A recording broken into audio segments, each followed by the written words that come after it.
Hey everyone, feeling like crap, but I felt that I could get through a few basic stories. A few of these are social issues, the rest are just going to be sort of,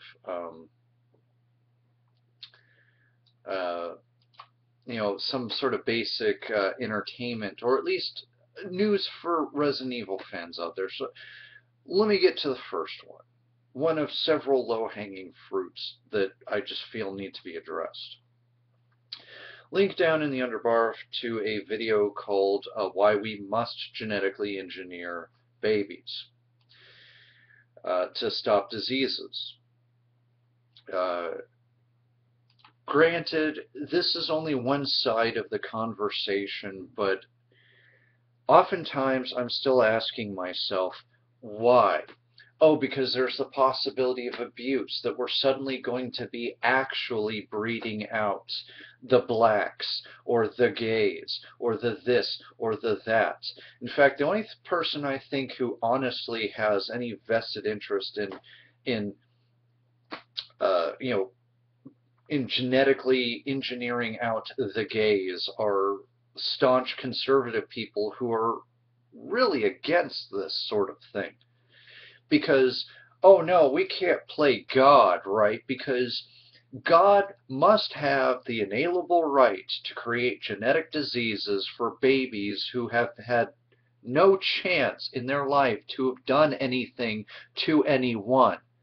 Oh, but right, it's the baby is suffering for the sins of the mother, or the baby is suffering because of original sin.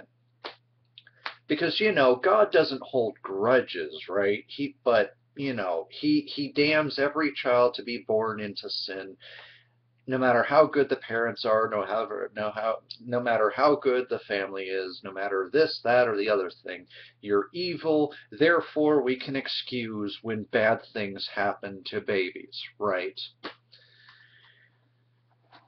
Look, unless we're starting to make animal-human hybrids, which at this point I think would be the dumbest thing that we could possibly do, there's no excuse to not use technology. Although I have talked about bioethics, and I do agree that some ground rules have to be set. But anytime you talk about genetic modification, you're going to run into the natural is better fallacy. The idea that if it's natural, it's great. If it's not natural, or man-made especially, then it's bad, it's evil, and it's poisoning us. I'm sure many anti-GMOs would say, we don't need to genetically modify our kids. We need to stop genetically modifying our foods, because as soon as that gets into our kids, autism. Like with the whole vaccination thing. Because, these diseases themselves are natural. Poisons are natural. Bacteria that can cause plagues, you better believe, they're natural. Natural is not always better. But I digress here. Without fully hearing the other side, but this has been a topic that I've been researching off and on for half a year at the very least. I don't see a major issue with it so long as ethics, bioethics, and a committee for bioethics is created. We have people for ethical treatment of animals. We have people for, uh, various different departments interested in ethics. And if all we've got is just the fear of misuse, then we may as well just stop everything that we are doing, because there's almost always a chance that misuse could happen. I could overdose on vitamins, okay, vitamins, and I could do some real damage to my internal organs through overdoses of what is supposed to be a good thing, you know, and it's like how we took Benadryl off the market because parents were using it for a sleep aid. I'm not saying I necessarily agree with it, but I actually have had a doctor's orders to help my son's insomnia by doing that. And for a time, that really worked. And it helps him because his body needs sleep for his proper bodily development. But, you know, as I said, this is just like screening kids' brains early and often to see about telltale problems that could cause them to become people who, in conjunction with home environments, could become problematic people for society and could hurt people. So if we're not willing to fix the parenting issue, and trust me, there is a topic in that in and of itself, well, many topics, some of which I may try to cover today depending on how I feel. This would be the next best thing. If we could genetically, but we have to be careful. To be honest with you, we have to be careful when it comes to disorders and the mind and genetics.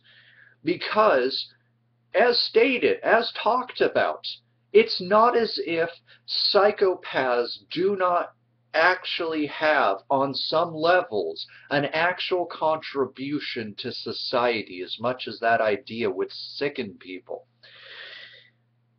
The ability to not stop, pause, and think about the moral implications as well as the empathetic implications of, say, killing one person to save 5 people.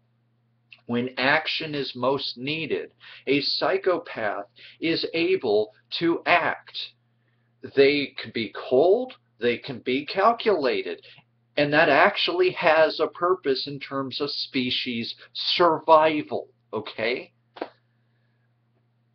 But yet, if we breed all that out, that might be a detriment. But again, it would be a matter of figuring out, I think, how much of a variance in one's genetic code and one's mental makeup could constitute somebody who can be a highly functioning psychopath who could be, say, a CEO of a company and not kill people, and somebody who's likely to want to turn people into furniture.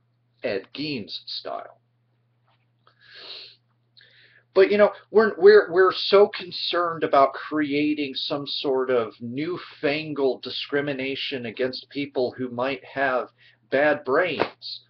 Instead of saying, well, if we don't treat them any different, but we treat them mentally, physically, what have you, to meet the needs that they have, we've then lowered the percentage of these types of people who would otherwise have become serial killers, serial rapists, and the like. We have the tools to detect problems early and often, and we don't want to use them because of ethics. Ethics that, by and large, on many scales, are just our own fear of anything that we consider to be unnatural.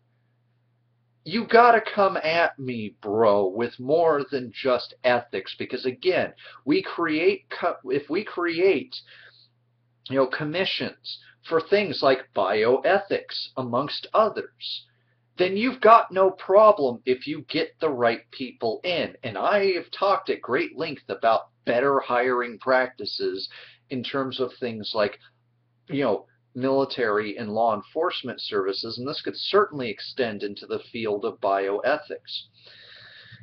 This is a field that the sooner we get that commission started and we start really looking at these things from an objective standpoint and not try to muddy the waters with rather murky concepts of ethics that don't technically hold up in most cases, but not all, the sooner we can be fixing these problems, and the sooner we don't have people who grow up to skin people alive to complete their IKEA collection.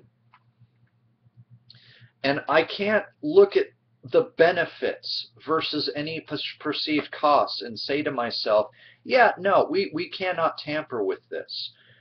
Do we not owe it to our babies, the very babies some of you out there are fighting to force to be born, that they also be born healthy?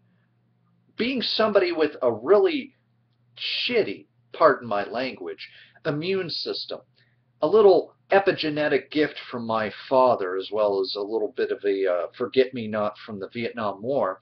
Long story, needs not to be gotten into in this particular video here. I would love to have been diagnosed with the stuff that I'm now suffering with and have had it genetically repaired from the onset. This life, especially with these out-of-control allergies I'm experiencing, is not fun. It's dang near painful.